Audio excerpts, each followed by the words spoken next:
келінімді жамандағанымды, құдаларымды жамандағанымды ешкімге айтпай ақ қойыңдар, жарай ма балалар? Айтпай ақ қойыңдар, ұят болады. Біреу естісе, жамандап жүр екен деп ойлап қалады мені, иә? Балалар, сәлеметсіңдер ме? Сендерді бүгінгі оқу жылымен шын жүректен құттықтаймын, балалар. Рахмет айтпайсыңдар ма маған? Рахмет айтпайсыңдар ма? Мен сендердің жаратылыстану пәнінен беретін жаңадан келген апайларың болам. Жасым 63-те. Есімім Айгүл болады. Айгүл апай деп айтасыңдар, жарай ма? Раян мен Жасмин, Алия, Ағымоншақ, Хида жақта, Ерасыл, молодец балалар. Жарайсыңдар, қазір танысамыз сіздермен тағы да, я? Ал балалар, бүгін бізде ең бірінші тақырыбымыз жаратылыстану пәнінен табиғатты танып білу. Табиғат дегеніміз не, балалар? Апай, қоямыз, менде сағат бар. Я, молодец. Менде де немеремде сағат бар үйде. Көп сағаттары. Күнде магазинге барған сайын сағат алайық. Ал балалар, сабаққа кірісейік енді, я? Мен сызатым, апай. Я, сыза беріңдер балалар. Мына Раян деген бала тыныш отырмайтын бала екен, айналайын бала. О да дәптер жоқтау ғой. Дәптер әкемегесін, кітап әкемегесін. Әке шешең не қарап отыр үйде, айналайын-ау? Қайда заттарың? Қайда заттарың? Үйде қалып кеткен оны. Саған не әке шешең мектеп құрал алып бермеді ма сонда? Әпермеді ма? Неге күле бересің? Оған әпермеген көштіңе. Сен қыз тыныш отыр, өзінің аузы бар ка, өз жауап береді маған. Сен тыныш отыр, естің айналайын. Жауап бер. Неге күле бересің, айналайына, неге күле бересің? Ал балалар отырыңдар, маған қараңдар бері. Балалар осы, жаңа, бала мен келінім бар деп отырмын ғой сендерге, ше? Сіздермен әңгіме айтайық отырып, кішкене, я? Я? Сол 2015 жылы 2015-те баламмен келінімді үйлендірдім, той жасадым. Тыныштық сақтаймыз. Анда бұзық балдар бар екен, арт жақта отырған, шулап күліп атыр, сықылықтап. Тыныштық сақтаймыз, тыныш балалар. Сонымен жаңағы той жасаймын ғой, ресторанға, қымбат ресторанға жаңа 2 миллион кредит алып жаңағы той жасадым. Бүкіл ағайын туысқандардың бәрін шақырып той жасадым 2 миллионға. Тойма той болды енді. Бірақ ана келін туған туысқандар жерге қарап кеп тұр ғой. Қалталарында көк тиын жоқ. 2000 теңге, 3000 теңге албаған бәрі. Ал коллектив бар, ағайын туысқан бар. Беттеріне қарай алмай ұялып өлдім, ана жерде бар ғой. Өтекс. Ау? Сабақ өтекс. Ой, кешіріңдер. Әңгіме айтып кетіппін ғой өзімнің. Өз проблемамды айтып кетіппін ғой, мен сендерге кешіріңдер балалар. Сендермен әңгіме айтайын деген ой ғой жай менікі. Сонымен балалар, табиғат дегеніміз не екен айтыңдар? Мен сұрақ қойып жатырмын, табиғат деген не? Табиғат деген не айтыңдар бол? Не табиғат деген? Табиғат деген бізді қоршаған орта, айтыңдар. Табиғат деген бізді қоршаған ортамыз. Тау, тас, ағаш, орман, оның барлығы не екен балалар? Не екен? Табиғат. Молодец, сен бала өте жақсы оқиды екенсің. Молодец балам. Апа, үйге қайтуға бола ма? Болмайды, әлі уақыт біткен жоқ. Маған берілген уақыт әлі біткен жоқ балалар. Қазір 45 минуттан кейін сабақ бітет. Ол кезде қоңырау сендерге емес, мына маған беріледі, естіңдер ма? Апа, сүймеңіз, сабақ өтті ғой. Не ал дейді анау? Сабақ өтті ғой. Қарасай, мына қыз сумаңдап қалған жаман қыз екен ғой. Отырғаны. Апай, сіз қалай сүйесіз?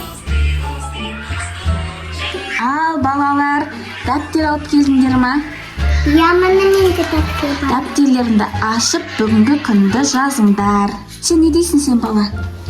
Не дедің жаңа? Әжетханаға барамын. Қатты қысылып отырсың ба? Шыдай алмайсың ба?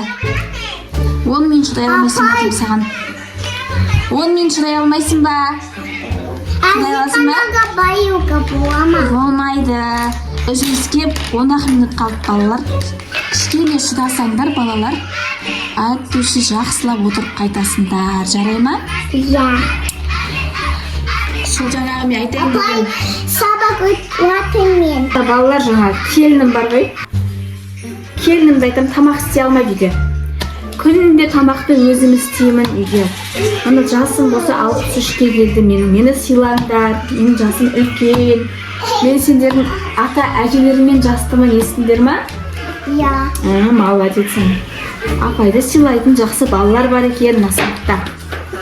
Мұнда кімдер шулап жатыр өзі, құдайым ана. Ей бала, отыр.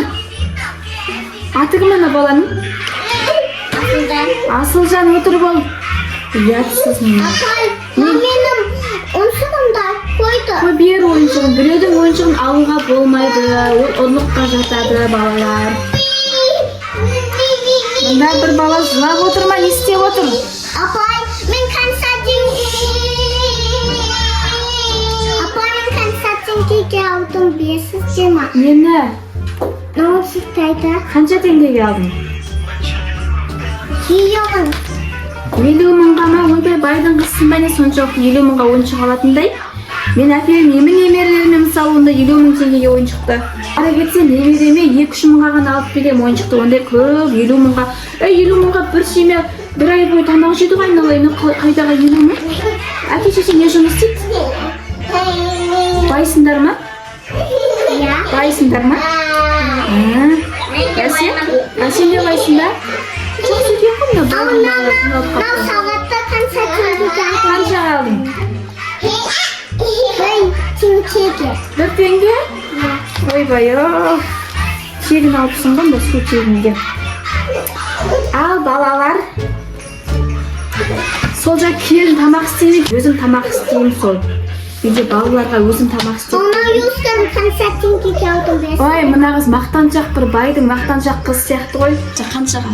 Мен тағы да 50 мың қалдың ба? Молодец, на. Байдың қыздар осындай тәлпіш мақтаншақ болады өзі.